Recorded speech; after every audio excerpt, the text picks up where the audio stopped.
안녕하세요. 저는 12살 어린이입니다. 대한민국이 밝은 세상이 되기를 바랍니다. 문재인 전 대통령의 아들 문준용 아저씨가 자신의 특혜 채용 의혹을 제기한 신대철 전 자유한국당 의원, 하태경 국민의힘 의원을 상대로 낸 손해배상 소송 1심에서 패소했습니다. 서울남부지법 민사합의심 5부는 18일 오후 문 씨가 신 전 의원과 하 의원을 상대로 각각 8천만 원을 청구한 손해배상 소송에서 원고의 청구를 기각했습니다.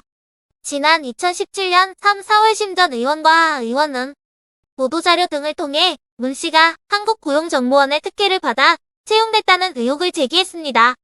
재판부는 신 전 의원에 대해 보도자료가 적시하는 사실은 객관적 사실관계와 다르지 않고 의혹 제기 부분은 논평 내지 의견 표명으로 보인다. 설령 각 보도자료에서 적시한 사실이 허위라 하더라도 보도자료를 통한 의혹 제기가 현저히 상당성을 잃은 것으로 보이지 않는 점 등에 비춰 위법성이 조각된다고 밝혔습니다. 하 의원 자료가 관련해선 최종 감사 보고서라는 새로운 증거를 발견한 것처럼 표현하고 있긴 하지만 적시된 사실의 내용 전체 취지를 살펴볼 때 중요한 부분이 객관적 사실과 합치되는 이상 허위 사실이라 보기 어렵다고 판단했습니다. 다만 재판부는 논란 당시 자유한국당 소속 전 광진을 당협위원장이었던 정준길 변호사를 상대로 청구한 건에 대해선 일부 인용 판결했습니다.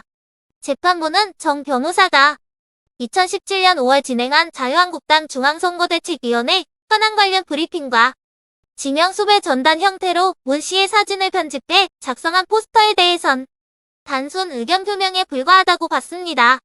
다만 문 씨가 중대한 범죄를 저지르고 도주 중인 범죄자인 것처럼 묘사해 인격권을 침해하고 있다고 판단된다며 정 변호사에게 700만 원 지급을 명령했습니다. 한편 문준용 아저씨가 일부 승소한 판결도 있는데요. 2018년 해산된 국민의당에서 벌어진 녹취록 제보 사건에 연루된 5인에 대해선 일부 인용 판결이 나왔습니다. 이들은 2017년 5월 조작된 카카오톡 대화 자료 및 녹취록을 언론에 공개하며 문준용의 고용정보원 원서 제출은 문재인 후보가 시켜서 한 일이라는 제목 등으로 기자회견을 열었던 적이 있습니다. 이에 대해 재판부는 2017년 5월 5일과 7일자 기자회견에서 허위사실이 적시됐고 적시된 허위사실은 모두 문 씨의 사회적 평가를 직접적으로 저하시킬 만한 내용에 해당한다며 국민의당 전 당원 3명에게 공동으로 5천만 원을, 이중 김모 씨에겐 1천만 원을 더해 이 자료로 배상하라고 판결했습니다.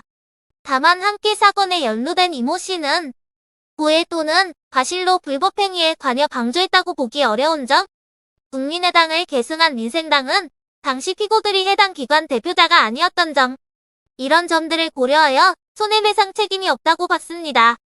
한편 정경심 아주머니에 대해서는 형 집행정지 불허가 떴습니다. 자녀 입시 비리와 자본시장법 위반 혐의로 징역 4년을 확정받고 복역 중인 정경심 전 동양대 교수의 형 집행정지 신청을 받아들여지지 않았습니다. 서울중앙지검은 이날 형 집행정지 심의위원회를 열어 정 전 교수가 제출한 자료, 현장 조사 결과, 의료자문위원회 의견을 종합적으로 검토한 뒤 현 단계에선 형 집행정지가 불가하다고 의결했다.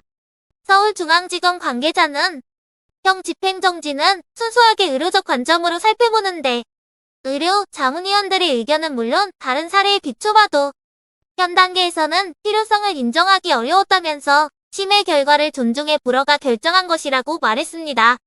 형 집행정지란 수용인이 현저히 건강을 해치거나 생명을 보존할 수 없는 염려 등의 사유가 있을 때 검사의 지휘에 따라 일정 기간 동안 형의 집행을 정지하는 것입니다.